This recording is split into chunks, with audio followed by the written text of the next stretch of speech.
राम कथा और राम भद्राचार्य जी एक दूसरे के पर्याय बन चुके हैं। रुघ्नो भरतश्च पार्श्वदलयोर।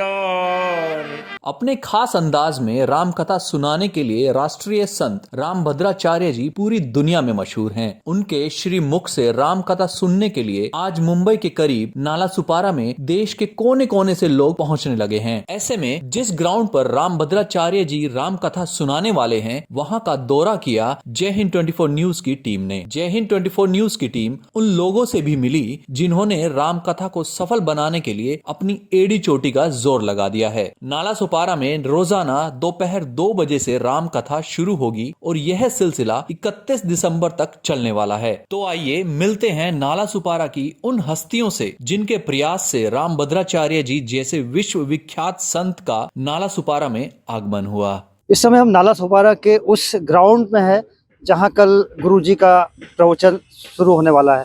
हम सबके लिए बड़े गर्व की बात है, बड़े फक्र की बात है कि इतने बड़े विद्वान हमारे बीच हैं। कल मौजूद रहेंगे और लगातार 31 तक 31 दिसंबर तक हमारे साथ वो रोजाना रहेंगे, बातचीत करेंगे, उनसे सुनने का मौका मिलेगा। सब बताइए कितने गर्व की बात है हम लोगों के लिए ये। हमारे लिए, हम नालासोपारा वासियों के बहुत ही गर्व की बात है। हमने कभी सोचा भी नहीं था कि हमारे भगवान तुल्य गुरुजी यहाँ आएंगे, उनके मधुर वाणी से हम लोग हमारे लोगों को राम कथा सुना पाएंगे। ये तो चमत्कार है। ये तो वाकई चमत्कार है। सुप्रीम कोर्ट तक को उनकी बात माननी पड़ी और उसके सुप्रीम कोर्ट को उन्होंने जो दाखला दिया, इसके ऊपर सुप्रीम कोर्ट को बाबरी मस्जिद का चुकादा देना पड़ा। वो आदमी खुद को नहीं दिखते हुए वो मुंह से बोल देते हैं शरीर के इतने मीटर पे वहां उनका जन्म हुआ, और मंदिर भी कहाँ बनाना वो उनके सलाह से बरोबर उसी जगह पे बनाने जा रहे हैं। तो बड़ी बात है। सब इतने बड़े विद्वान संत का मिलना, उनको यहाँ लेके आना, कितना बड़ा संघर्ष करना पड़ा आपको? कितने समय से कोशिश कर रहे थे कुछ आप? संघर्ष नहीं पड़ा। हम सब नालासोपारा वासी भाग्यशाली है। हमने खाली चाहत रखी, गुरुजी ने मान लिया। बोलते हम नालासोपारा जाएंगे। हमने बोला इतने लोगों को कैसा संभालेंगे? उन लोग बोलते तुम लोग कुछ फिक्र मत करो, कितने भी, हमें कोई ऐसा नहीं होता इतने लोग चाहिए, जो भी जितने होंगे हम आएंगे, बहुत अच्छी कथा होगी और काम अपना बहुत अच्छा होगा। वैसे कितने समय से नाइक साहब आप लोग कोशिश कर रहे थे बाबा जी से मिलने के लिए? असल में एक ही बार हम लोगों ने कोशिश किया, बाबा जी से आग्रह किया, हमारे राजेश पांडे जी को उनके साथ उधर भेजा, उनसे मिले, तो उन्होंने टाइम एडजस्ट करके बरोबर टाइम अपने नसीब का मिला, तो हम लोगों ने स्वीकार किया और हम लोग करने जा रहे हैं। नाइक साहब बहुत सुलझे हुए राजनेता हैं, वो सारा श्रेय आपको दे रहे हैं पांडे जी। आप बताएंगे कैसे मुलाकात हुई आपकी गुरुजी से और कैसा कुछ सब व्यवस्था हो पाई आपकी? पहले तो हमारे उत्तर भारतीय समाज से गुरु उमेश नाइक साहब ही है। अगर उत्तर भारतीय कार्यक्रम करना पड़ता है तो हमारे लोक नेता हितेन ठाकुर और नाइक साहब से मैं आदेश लेके ही, ताकि ये कोई पक्ष पार्टी धर्म का किसी का नहीं, सर्वधर्मीय प्रोग्राम है, लेकिन अपने जो मालिक है उनसे मैं आदेश लेके फिर मैं वृंदावन गया। हमारे साथ अजय सिंह जी थे, श्याम जी महाराज जी थे। हम लोग पूरा जाके वहाँ कोशिश किए, गुरुजी से आदेश लिए। और एक कथा जो ये क्रिसमस की थी, वो अपना आसाम की कैंसिल हुई थी। ये हमारे नालासोपारा का सौभाग्य है कि यही मौका मिला जो क्रिसमस के छुट्टी में मिला, और वहाँ से हमको डेट मिला। उसके बाद फिर 2 महीना बाद मुझे चित्रकूट बुलाए, अपना सब कथा का विवरण दिए, और नाइक साहब से भी मैं गुरुजी से बात कराया, बात किए। बोले नाइक साहब मैं बहुत अच्छी कथा नालासोपारा में करूँगा। सारा क्रेडिट आप दोनों को जाता है, उसके लिए आपका बहुत हम बहुत। दोनों को नहीं जाएगा क्रेडिट, हमारे पूरे नालासोपारा वासियों पे जाएगा, हमारे सब कार्यकर्ताओं पे जाएगा। आखिर एक आदमी के चाहने से कुछ नहीं होता। हम लोग भले आगे गए या कोई लेके गए, कुछ गुरुजी को मिले, फिर भी इन सब लोगों की चाहत थी, उनकी भी अपेक्षा थी कि अपने को नालासोपारा में करना ही है, और वो हो गया। ईश्वरी कृपा रहती है कि हम लोग चाहते हैं और बहुत सारे अच्छे लोग चाहते हैं, तो नहीं होने वाला भी काम हो जाता है। इसी तरह का ये होने जा रहा है। हम कथा का आयोजन करते हैं तो यहाँ कोई भी पक्ष का हमारा कोई झंडा नहीं लगेगा, पक्ष का कोई अभिनिवेश नहीं रहेगा। हम हिंदू है, हिंदू धर्म का जो कार्य है वो हम लोग अभी करते जा रहे हैं। पता है कितने गर्व की बात है भाई अपने लिए? ये तो बड़े सौभाग्य की बात है कि पूरे नालासोपारा नहीं, पूरे तालुका की, कि हमको गुरुजी का दर्शन करने का और कथा सुनने का भाग्य मिलेगा। मुझे लगता है कि पहली बार नालासोपारा में कथा हो रही है। इतनी बड़ी है गुरुजी की, तो पहली बार ही हो रही है। और कहाँ कहाँ से लोग आ रहे हैं। मैंने सुना तो कोई दरभंगा से या यूपी से भी कई लोगों ने टिकट कटवा के रखा है कि गुरुजी के दर्शन के लिए हम लोग यहाँ आएंगे।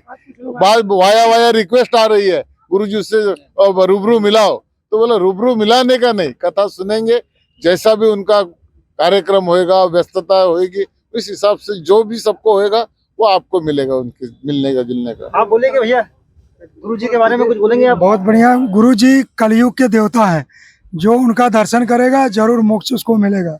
और हमारे नाइक साहब का प्रयास हम लोगों का हमेशा उनके साथ है। हम लोग यही बोलते हैं, नाइक साहब आगे बढ़ो, हम आप लोग से साथ हैं। जय हिंद, जय भारत। सबके साथ सबके विकास की बात कर रहे हैं, आप कितने संतुष्ट हैं? 100% संतुष्ट हैं। और हमारे यहाँ जो गुरुजी आ रहे हैं, नाइक साहब के मार्गदर्शन में आ रहे हैं, और यहाँ पे वो आज के डेट में साक्षात भगवान हैं, और हम लोग भगवान के ही आस्था से इतना मेहनत करके वो काम कर रहे हैं। कल भगवान के दर्शन होंगे पंडित जी, कैसा लग रहा है आपको? जी जी, नमो राघवाय लोका विरामम रणंग धीरम राजीव नित्यम रघुवंशनाथम कारुण्य रूपम करुणाकरंतम श्री रामचंद्रम शरणम प्रबद्धे। शास्त्र कहता है इस कलयुग के साक्षात परमात्मा है। आपने त्रेता युग में, सतयुग में, द्वापर में परमात्मा के दर्शन नहीं कर पाए, इसलिए परमात्मा ने हम लोगों के बीच में मनुष्य के रूप में नहीं, एक कहा जाए तो एक परमात्मा के रूप में उनका साक्षात दर्शन देने के लिए मनुष्य के रूप में उनका जन्म हुआ, इसलिए हम साक्षात परमात्मा का दर्शन कर पा रहे हैं। और बड़े सौभाग्य की बात है, भूतो न भविष्यति, ऐसी कथा नाला सुपारा में होने जा रही है।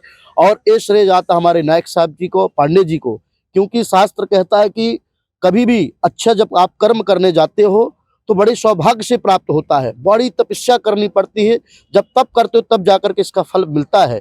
तो आज पांडे जी, नायक साहब ने और कार्यकर्ताओं ने तप किया, आज उसी का प्रतिफल है कि आज आप सब देख रहे हो कि नाला सुपारा विरार में क्या होने वाला है।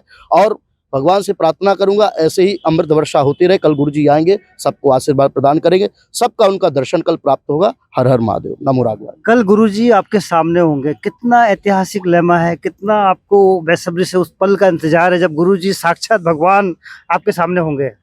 गुरुजी साक्षात कलिकाल के भगवान हैं और उन्हें तुलसीदास जी की उपाधि मिली हुई है। ये सबसे बड़ी गर्व की बात है हम लोगों के लिए, बस पूरे नाला सुपारा के लिए गर्व की बात है। तुलसीदास जी का और चित्रकूट का बहुत गहरा नाता रहा है, वैसे ही हमारे गुरुजी रामभद्राचार्य जी का भी चित्रकूट से नाता रहा है। और इतने महान विद्वान कल आपके सामने होंगे, कितना ऐतिहासिक लम्हा पल हो। खुशी होगी, ऐसा कभी सोचा भी नहीं था।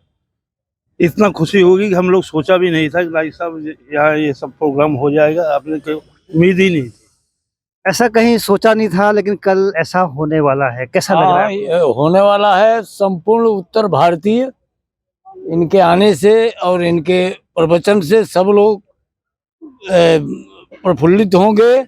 और गोरखपुर, देवरिया तमाम लोग टिकट करा के आ रहे हैं इनको देखने के लिए, इनको समझने के लिए और इनके प्रवचन को सुनने के लिए, अपने जन्म को उतारने के लिए, ईश्वर में समाहित करने के लिए।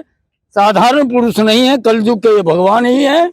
और इनके द्वारा ही जो राम जन्मभूमि का निर्धारण हुआ है, तमाम जजेस थे, सब लोग थे, लेकिन इनके ही जो इन्होंने बता दिया कि इतनी दूरी पर राम जन्मभूमि है, उसी पर सारे लोगों ने फैसला कर दिया है राम जन्मभूमि बनाकर।